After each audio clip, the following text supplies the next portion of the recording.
So, you finally got yourself a Rubik's Cube. And after staring at it for a few hours, you decided, what's the worst that can happen?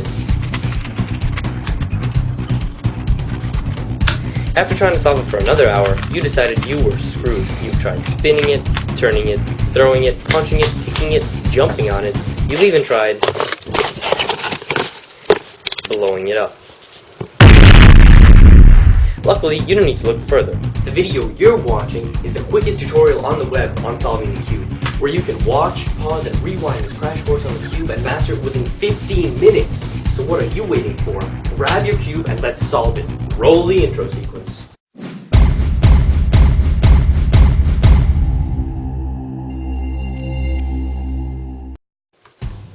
Okay, so before you actually start to learn how to solve the cube, you should know the basics, how the cube is structured and what it's made up of. Now, the first thing you should know is that the cube has 6 sides, and the sides are green, white, blue, yellow, orange, and red.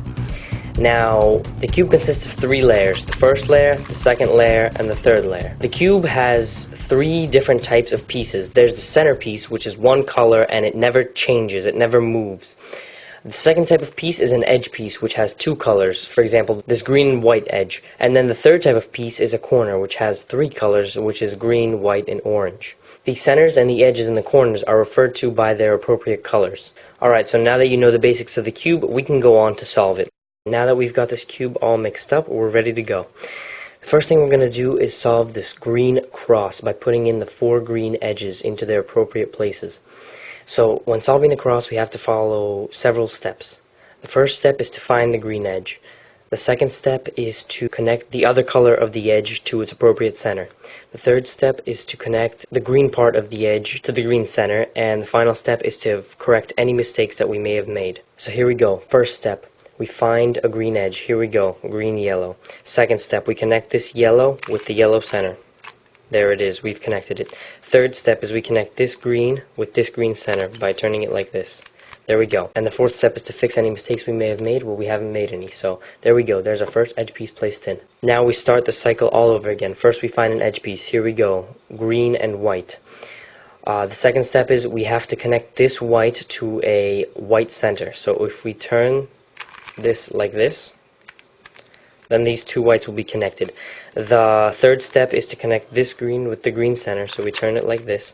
And the final step is to fix any mistakes we may have made. Well, we haven't. Our yellow is still there, and now we've created the white. And now we start all over again. So we find this edge piece, red-green. Second step is we connect it with the red. Well, it's already connected. Third step is we connect the green with the green center, so we do that. Fourth step is to fix any mistakes. Once again, we haven't made any. We've got white, red, and yellow all set. Last edge piece. We're looking for green-orange, which we found right here. We connect the orange with the orange center. It's already connected for us. Now we connect the green with the green center. There we go. And now we fix any mistakes. Well, we haven't made any. There we go. We finished the first cross. Now to move on to the corners. The corners have a different set of steps. The first step is to find a corner. The second step is to make sure the corner is in the optimal position. The third step is to place the corner in between its 2 appropriate centers. And the final step is to place the corner in. Well, let's do the first step. Find the corner. Here we go. Green, red, yellow. Now, the second step is to make sure it's in the optimal position. The optimal position is when you are holding the cube so that the green center is pointing upwards. The green part of the corner is looking straight at you, So, in this case, this is in the optimal position. The second step is to take this corner and bring it in between its 2 appropriate center colors. The 2 other colors of this corner are red and yellow. So we turn this until it's in between the red and yellow centers, as it is now. The final step is placing this corner into here, which is what we want to do. To do this, we first have to move it away. Right now it's on the right side, so we move it away to the left. We bring down the right, we place it in, and we lift it up. As you can see, we've placed this corner into its appropriate position. And now let's start all over again. First, we have to find a corner. So we find this corner right here, green, white, and orange. Next, we have to make sure it's in the optimal position. It is, since the green is facing up and this green part is pointing towards us, this is in the optimal position. Now we turn it until it's in between the orange and the white, which it already is, and now we place it in. This time, since it's on the left side, we turn the bottom to the right, we bring the left down, we place it in, and we lift it up. Now as you can see, we've placed the orange and white corner in. Now we start all over again. We're looking for another corner. Here it is. It is the green, white, and red corner. Is it in the optimal position? Yes, it is. When the green is facing up, this is pointing towards us. Now we have to take this and bring it in between the red and the white centers, as this is red and white. There we go. Okay, so now we've placed this corner in between the white and the red. So now since this is on the right side, we have to move it away to the left and bring down the right, place this in, and lift it up. Now as you can see, we've placed in the red and white corner, so we have the last one remaining. Let's look for it, and we found it right here. It is not in the optimal position, as you can see, because it's not down here in this third layer. So we have to get it down there. What we do is we bring this down, we move it to the side, and we lift this up. Now as you can see, we've got this corner down here in the optimal position because it's facing us while this is facing upwards. Now the colors of this corner is orange and yellow, so we turn this here, and since this is on the left, we move it to the right, we bring down the left, we place this in, we lift it up. Now as you can see, we've placed in all four corners, and we've done all four edges, so now we can move on to the second layer. Alright, now that we have solved the entire first layer, we're ready to move on to the second layer. The second layer consists of 4 edges, 1, 2, 3, and 4. To solve the second layer, we need to remember a couple of steps also. First, we have to find the edge, then we have to align the edge with its appropriate center, and then we have to place the edge in. So here we go. What we're doing is we're looking in this third layer for an edge that doesn't have blue, because none of these colors that we're going to be trying to solve for in the second layer have the color blue. So we're looking for an edge such as this orange and white one that does not have blue. Now that we've located it, we'll move on to step 2, aligning it with its appropriate center. What we have to do is we have to turn third layer until this color is the same as this center color. There we go. We've aligned 2 oranges. Now what we have to do is place it in, and this is very simple and you'll learn it really quickly. First you have to look at this color. It's white.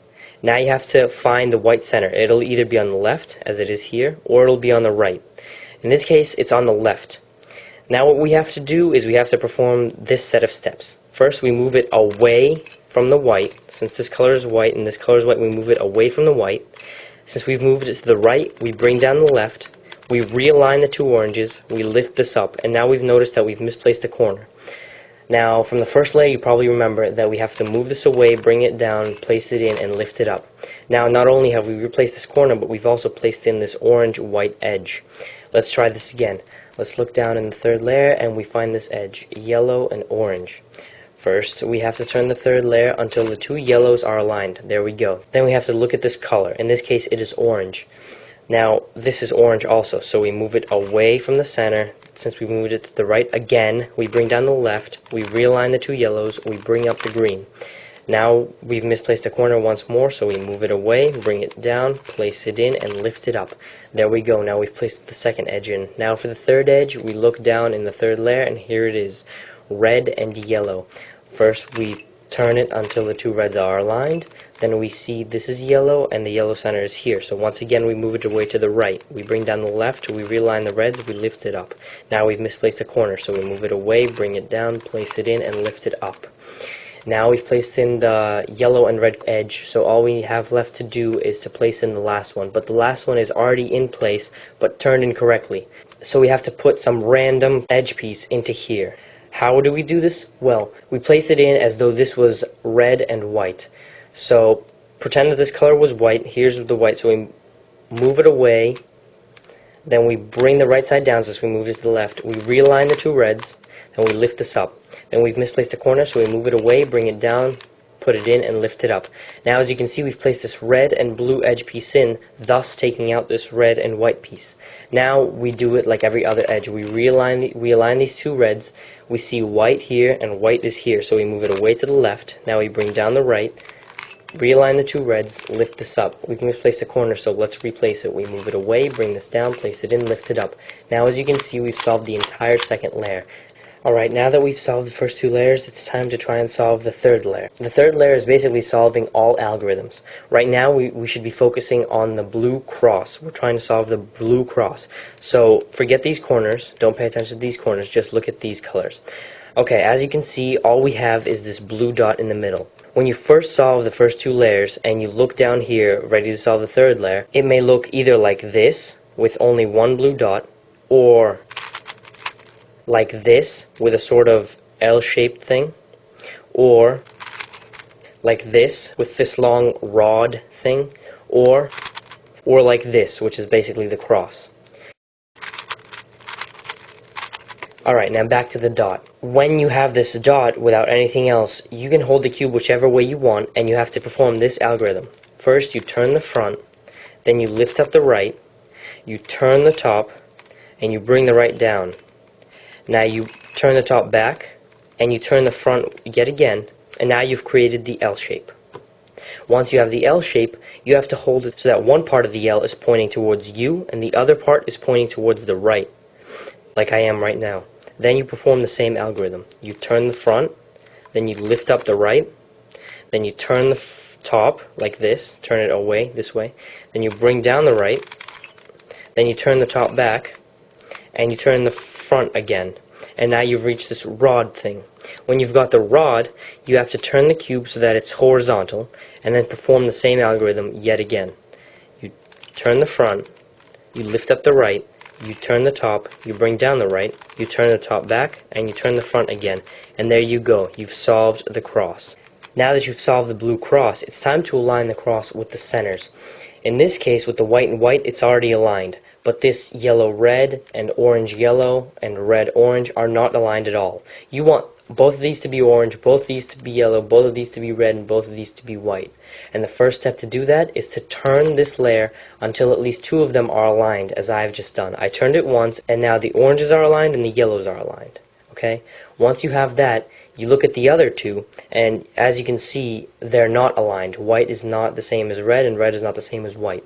What you have to do in this case is you have to hold it so that one of the incorrect ones is pointing towards the right, and the other one is pointing towards you. And now what you have to do is perform this algorithm. You lift up the right, you spin the top twice, you bring the right down, you bring the top back, you lift up the right again, you place it in, and you bring it down. Now, if you turn the top once more, you see that you've preserved your cross, but the whites are aligned, the reds are aligned, the yellows are aligned, and the oranges are aligned. Now that you've aligned the cross, it's time to move on to the corners. Solving the corners of the Rubik's Cube requires two steps. First of all, you have to place the corners, and second of all, you have to turn the corners. When I say place, I mean place it so that the blue, white, red corner is in between the blue, white, and red. Okay? So in this case, this is not placed correctly because it's yellow and orange in between white and red. This is not placed correctly because it's red and yellow in between orange and white. This isn't placed correctly because it's red and white between yellow and orange, and this isn't placed correctly because it's orange and white between red and yellow. So in this case, you hold it whichever way you want, making sure that the blue is always facing up. Now what you have to do is you have to lift up the left, turn the top this way, lift up the right, bring the top back. Now that you've aligned these, bring them down, then bring the top back, and bring the right down, and then turn the top. You've preserved your cross, and you've kept all of these aligned, but you've placed this one correctly, because as you can see, it's the blue, white, red, in between blue, white, and red. So even though it's not turned correctly, it's placed correctly. But all the others are still not placed correctly. So we have to perform the same algorithm again.